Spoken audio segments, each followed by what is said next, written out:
வணக்கம் மக்களே, வணக்கம். சற்று முன் கிடைத்திருக்கக்கூடிய ஒரு முக்கியமான தகவல் ஒன்றை பார்க்க போகிறோம். சற்று முன்பு விளையாட்டுத்துறை அமைச்சராக இருக்கும் உதயநிதியை அடித்து இழுத்துச் சென்ற அமலாக்கத்துறை முதல்வர் ஸ்டாலின் பேரதிர்ச்சியில் உறைந்து போயிருக்கிறார். என்ன காரணம், எதற்காக உதயநிதியை அடித்து இழுத்துச் சென்ற அமலாக்கத்துறை, இதற்கான முழு காரணம் என்ன, இதை பற்றின முழுமையான வீடியோ தான் இதுவாக இருக்கும்.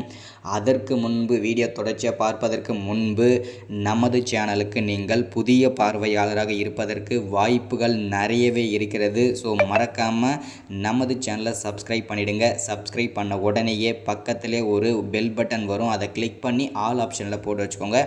தொடர்ந்து நம்ம வீடியோ போட்டோம்னா உங்களுக்கு நோட்டிஃபிகேஷன் வந்துடும். அதை நீங்கள் பார்த்து தெரிஞ்சுக்கலாம், இன்றைக்கி என்ன அரசியல் நியூஸ், இன்றைக்கி என்ன அரசியல் அப்டேட் அப்படின்றத. ஸோ அது மட்டும் இல்லாமல் வீடியோ பார்க்குற எல்லோரும் மறக்காமல் லைக் பண்ணிவிடுங்க, ஷேர் பண்ணுங்கள். ஸோ வாங்க வீடியோக்குள்ளே போகலாம். சற்று முன் கிடைத்திருக்கக்கூடிய ஒரு சோகமான தகவல் அப்படின்னு கூட சொல்லலாம், ஒரு அதிர்ச்சியான தகவல் அப்படின்னு கூட சொல்லலாம். என்னப்பா சொல்கிற அப்படின்னு பார்த்தீங்கன்னா, ஆமாங்க, அதுதான் உண்மை. சற்று முன்பு விளையாட்டுத்துறை அமைச்சராக இருக்கும் உதயநிதியை அடித்து இழுத்து சென்ற அமலாக்கத்துறை என்ன காரணம் அப்படின்னு பார்த்தீங்கன்னாக்க, அவருடைய கொச்சி பண்ணை வீட்டில் 25,000 கோடி பணம், கருப்பு பணங்கள் பதுக்கி வைத்திருந்தது. அமலாக்கத்துறைக்கு ரகசிய தகவல் கிடைத்திருந்தது. இந்த ரகசிய தகவலின் அடிப்படையில் பார்த்திங்கன்னா அமலாக்கத்துறை அதிரடியாக சோதனை நடத்தினர். இந்த சோதனையில் 25,000 கோடிக்கும் மேற்பட்ட கருப்பு பணங்கள் சிக்கியிருக்கிறது. இதையும் முடக்கியிருக்காங்க. ஸோ இதனால் சரமாரியாக இந்த 25,000 கோடி எங்கிருந்து வந்தது, யார் கொடுத்தது, யாருடைய பணம் அப்படின்ற சரமாரியாக அமலாக்கத்துறை கேள்வி மேலே கேள்வி உதயநிதியிடம் கேட்க, அவர் திக்குமுக்கா பதில் சொல்ல, அமலாக்கத்துறை அதிரடியாக அடித்து இழுத்து சென்றிருக்கின்றனர். இதனால் முதல்வர் ஸ்டாலின் பேரதிர்ச்சியில் உறைந்து போயிருக்கிறார். ஸோ இந்த மாதிரி ஏன் அப்படின்னு பார்த்தீங்கன்னாக்கா, திமுகவில் முக்கிய பொறுப்பில் இருக்கும் முக்கிய புள்ளிகள் எல்லாருமே ஒவ்வொருத்தராக பார்த்தீங்கன்னாக்கா பல்வேறு சர்ச்சைகளை சிக்கிட்டு வந்துட்டுருக்காங்க. ஃபஸ்ட்டு பிள்ளையார் சொல்லி போட்டு ஆரம்பித்தது செந்தில் பாலாஜி தான்.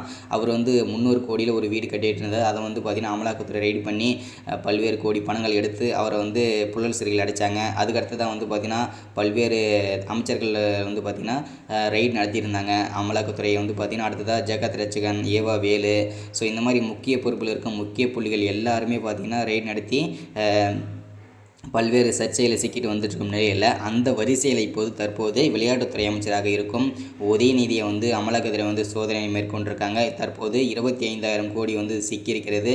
இந்த 25,000 கோடியும் அபேஸ் ஆயிரு முடக்கிவிட்டார்கள். இதனால் முதல்வர் ஸ்டாலின் பேரதிர்ச்சியில் குறைந்து போயிருக்கிறார். இதுதான் இந்த வீடியோவில் நம்ம அப்டேட்டாக கொடுக்கறது. ஸோ அது மட்டும் இல்லாமல் திமுக ஆட்சியை களைவதற்கான வாய்ப்புகள் இருக்கிறது. திமுக ஆட்சி கலைந்து திரும்பவும் இடைத்தேர்தல் வந்தாக திமுக கண்டிப்பாக வருவதற்கான 10 விழுக்காடு வாய்ப்புகள் கூட கிடையவே கிடையாது. அதில் மட்டும் நமக்கு உறுதியாக தெரியும். ஏன்னா திமுக பல்வேறு ஊழல்களில் ஈடுபட்டுருக்காங்க. தற்போது பல்வேறு திமுக அமைச்சர்கள் சர்ச்சையில் சிக்கிட்டு வந்துட்டுருக்கும் நிலையில் தான் இது நடந்துகிட்ருக்கு. அது மட்டும் இல்லைங்க, இன்னும் 11 திமுகவில் இருக்கும் முக்கிய புள்ளிகள் எல்லாருமே கைது செய்யப்படுவார்கள் என்பது அதிகாரப்பூர்வமாக அறிவிச்சிருக்காங்க அமலாக்கத்துறை. இதனால் திமுகவோட அமைச்சர்கள், எம்பிகள், எம்எல்ஏக்கள் எல்லாருமே பார்த்திங்கன்னா பெரும் பீதியில் ஆழ்ந்திருக்கிறார்கள். ஏன் அப்படின்னா, நான் சிக்குவனும், நான் இவ்வளோ லஞ்சம் வாங்கியிருக்கேன், நான் இவ்வளோ பண்ணியிருக்கேன், என் லிஸ்ட்டு அதில் வருமா, நான் கைது செய்யப்படுவேன்னு சொல்லிட்டு அந்த எல்லாருமே பயத்தில் தான் இருக்காங்க. தொடர்ச்சியாக பார்க்கலாம். தொடர்ச்சி அடுத்தடுத்த வீடியோவில் சொல்கிறேன். மறக்காமல் சப்ஸ்கிரைப் பண்ணியிருக்கேன், ஷேர் பண்ணுங்கள். தேங்க்யூ.